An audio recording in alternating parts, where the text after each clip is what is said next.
দেবাদিত্য, আমি বলছিলাম কি যে তোমরা যদি একবার আইডেন্টিফিকেশনের জন্য মর্গে আসো তাহলে ভালো হয়। আমি ওই মর্গের সামনে না হয় ওয়েট করছি।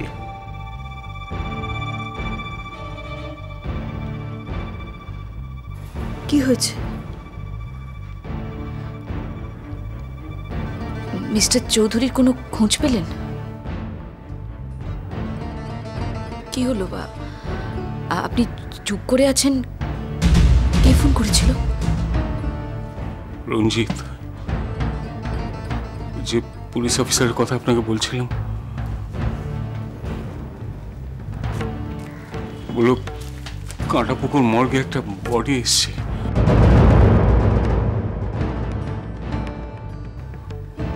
তার সঙ্গে নাকি বাবার চেহারা খুব মিল।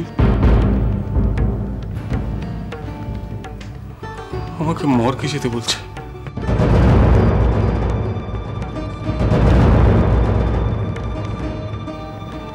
আপনি শান্ত হন দাদা, আমি আপনার সঙ্গে মর্গে যাব। আপনি যাবেন? হ্যাঁ, এই বিপদের সময় আপনার পাশে যদি না দাঁড়াই তাহলে যে অন্যায় হবে। নীরু, নীরু কোথায় তুমি? নীরু, এই যে নীরু, নীরু সর্বনাশ হয়ে গেছে। নীরু, কি হচ্ছে? সর্বনাশ হয়ে গেছে মানে? পরীর কি কিছু? পরীর কি হয়েছে জানি না, তবে তবে চৌধুরী বাড়ির মাথায় বাজ ভেঙে পড়েছে। কি হলো পিসি? কাঁদছেন কেন এভাবে? বলুন, আমার ভয় করছে। কি হচ্ছে বলুন? তোমার তো ভয় করছে নীরু, আর আমার তো পায়ের নিচ থেকে মাটি সরে গেল। নীরু কি হবে? নীরু আমি কোথায় কাঁদবো এখন বলো তো দাদা? তোমার শ্বশুর হরিত নারায়ণ চৌধুরী। কি হচ্ছে বাবার? নীরু, নীরু দাদা নেই, নীরু দাদা নেই। না না, আপনি যেটা বলছেন এটা হতে পারে না। কে খবর দিয়েছে আপনাকে? ওই তো তোমাদের চেনা ওই পুলিশ অফিসার রঞ্জিত বাবু জানিয়েছে। রঞ্জিত দা বাবার কথা জানিয়েছেন? হ্যাঁ নীরু, রঞ্জিত বাবু দেবাকে ফোনে জানিয়েছে যে একটা ডেড বডি পাওয়া গেছে, সেটাই নাকি দাদার বলে মনে হচ্ছে। না না, এটা হতে পারে না। বাবা আমাদের ছেড়ে চলে যেতে পারেন না, পারেন না, বেশি পারেন। নীরু, নীরু চুপ করো, অত জোরে কেঁদো না, বৌদি শুনতে পাবে। বৌদিকে কিচ্ছু জানানো হয়নি। দেবা আর শতরূপা ওরা গেছে বডিটা আইডেন্টিফাই করতে। আমি শুধু তোমাকে খবরটা দিতে এলাম। কি হবে নীরু, কি হবে বলো তো? এমনিতেই তো দেয়ালগুলো খসে পড়ছিল, দাদা চলে যাওয়াতে তো পুরো বাড়িটাই ভেঙে পড়বে।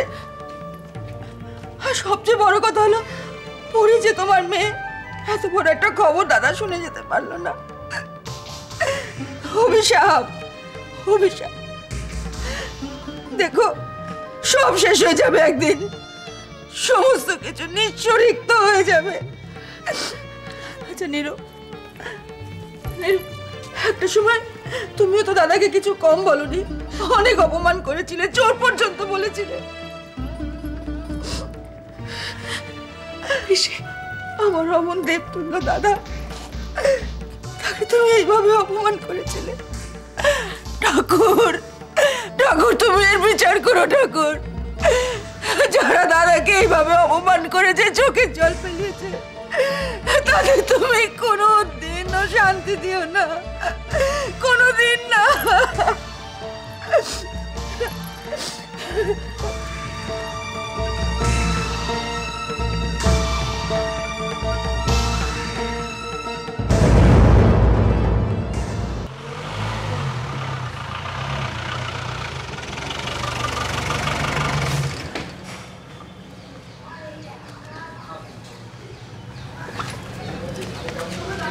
রঞ্জিত, এসো দেবাদিত্য, এসো। ইনি? আমি শতরূপা। শতরূপা? উনি আমাদের বাড়িতে আছেন। আমি তোমাকে পরে সব বলবো। রঞ্জিত বলছি যে ও তুমি চলো চলো চলো, তুমি দেখেছো কি? না, বডি পোস্টমর্টম হচ্ছিল, একটু আগে শেষ হয়েছে। তুমি আসবে বলে আমি অপেক্ষা করছিলাম। সত্যি যদি বাবা হয়, আমি কি করবো রঞ্জিত? আমি মাকে কি বোঝাবো? রঞ্জিত তুমি যাও প্লিজ, আমি যেতে পারবো না, তুমি যাও। দেবাদিত্য, মনকে শক্ত করো। তুমি যখন এসেই পড়েছো তখন আইডেন্টিফিকেশনটা তোমাকেই করতে হবে। এসো।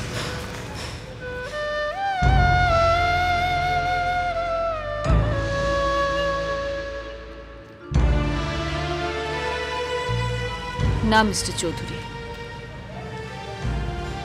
এভাবে আপনি চলে যেতে পারেন না। আপনার সঙ্গে আমার অনেক কিছু হিসেব নিকেশ আছে, আমাকে অনেক কিছু জানতে হবে। আপনি যদি এভাবে না।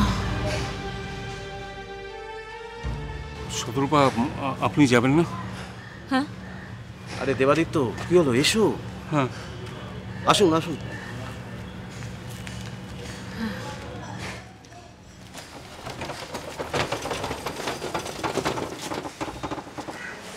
মুখটা খুলে সাহেবকে দেখাও।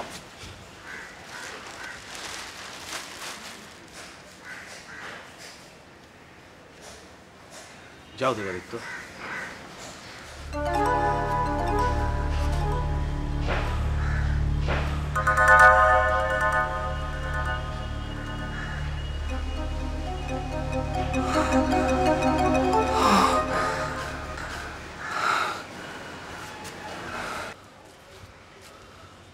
কি দেখলেন?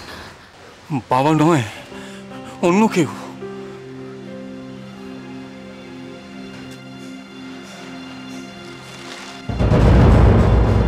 ঠিকই তো, মিস্টার চৌধুরী তো এভাবে চলে যেতে পারেন না।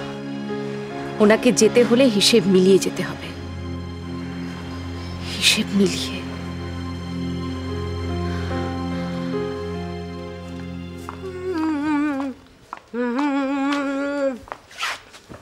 চল রেডি হয়ে। কেন, কোথায় যাবো? আজ আমরা বেবি করতে যাব। কোথায়? আমরা যাব, আমরা অনেক জায়গায় যাবো, কিন্তু তারপর আমরা চিড়িয়াখানা যাব। না, আমি চিড়িয়াখানা যাবো না। আচ্ছা ঠিক আছে, কিন্তু আমি তোকে বেবি নিয়ে যাব, তার একটা শর্ত আছে। তোকে আগে বলতে হবে যে কলকাতায় কি কি দেখার জায়গা আছে।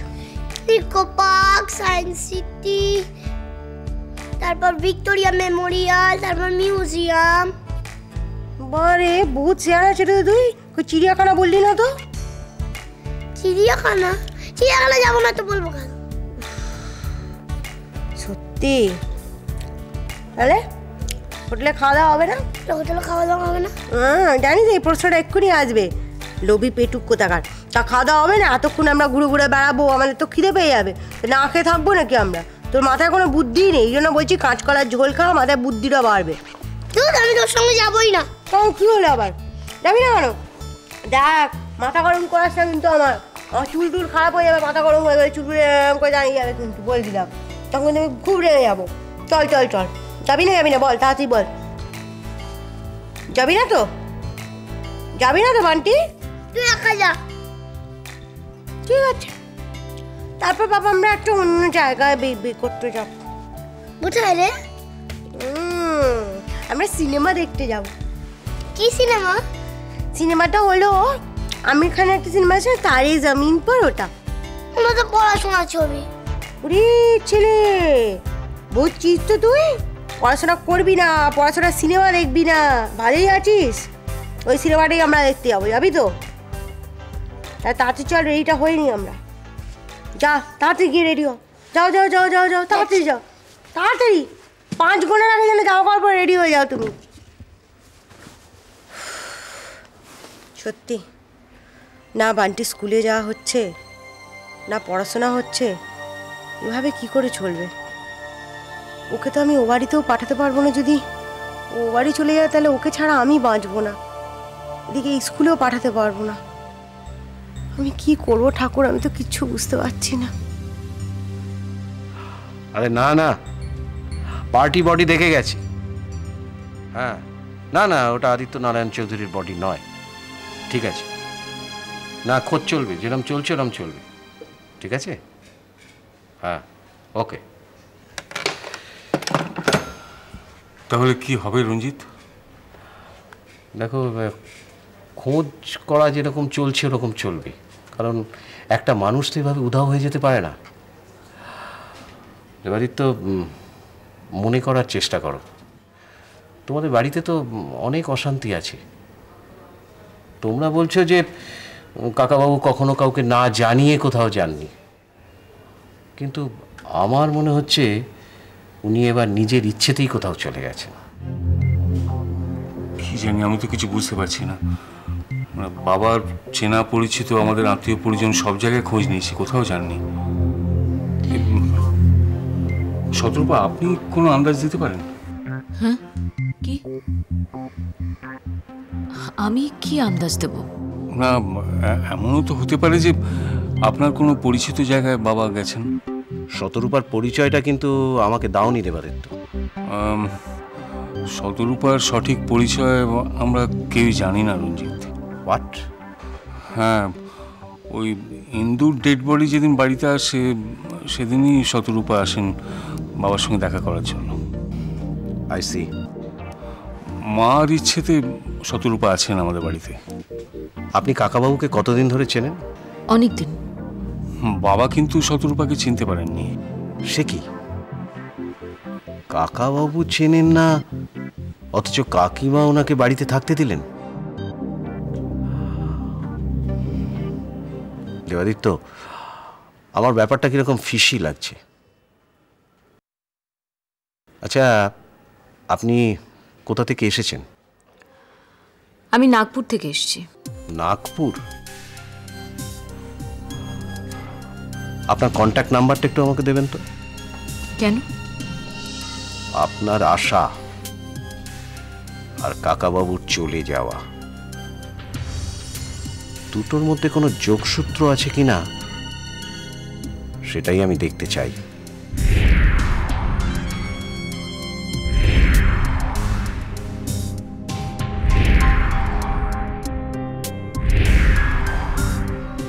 পুলিশ যখন বডিটা খুঁজে পেল এবং বডিটার সঙ্গে আদিত্য নারায়ণ চৌধুরীর একটা মিল পাওয়া গেল, স্বভাবত আমি খুব নার্ভাস হয়ে পড়েছিলাম। স্বাভাবিক, আমি আপনার তখনকার মনের অবস্থাটা বুঝতে পারছি। হ্যাঁ, কিন্তু আমার মন বলছিল, জানেন, মিস্টার চৌধুরী এভাবে মারা যেতে পারেন না, নেভার। পুলিশের নিশ্চয়ই কোথাও ভুল হচ্ছে। তারপরে তো আমার ধারণাটাই ঠিক প্রমাণিত হলো। Thank god. আপনি পরি আর বান্টির কোনো খবর পেলেন? না, এখনো পাইনি। পরি খুব চালাক। বান্টিকেও স্কুলে পাঠাচ্ছে না, জানে যে বান্টিকে যদি স্কুলে পাঠায় তাহলে ওরা দুজনেই ধরা পড়ে যাবে। কিন্তু কতদিন এসে মেয়েটা, কতদিন? পরি যত চালাকি হোক না কেন, একবার না একবার ও তো ভুল করবেই। আর ঠিক সেই দিনই আমি বান্টিকে, মিস্টার মেহতা, যেভাবেই হোক পরিদের খুঁজে বার করুন। কেউ ওদের পাওয়ার আগেই আমার ওদের পাওয়া চাই। আপনি চিন্তা করবেন না ম্যাডাম, আমি সব জায়গায় খোঁজ লাগিয়েছি।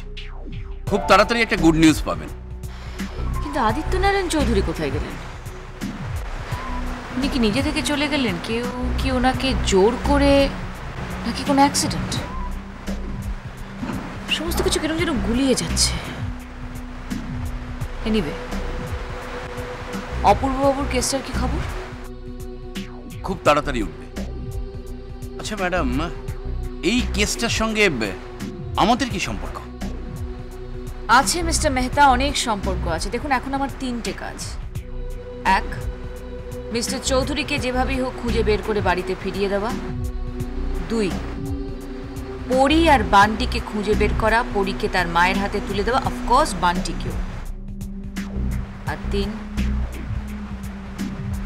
অপূর্ব বাবুকে নির্দোষ প্রমাণিত করা।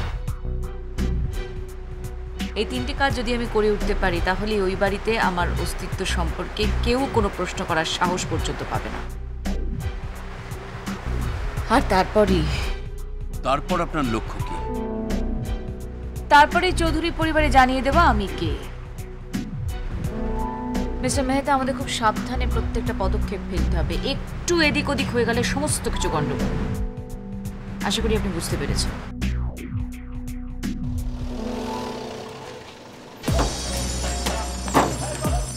রাস্তা বন্ধ।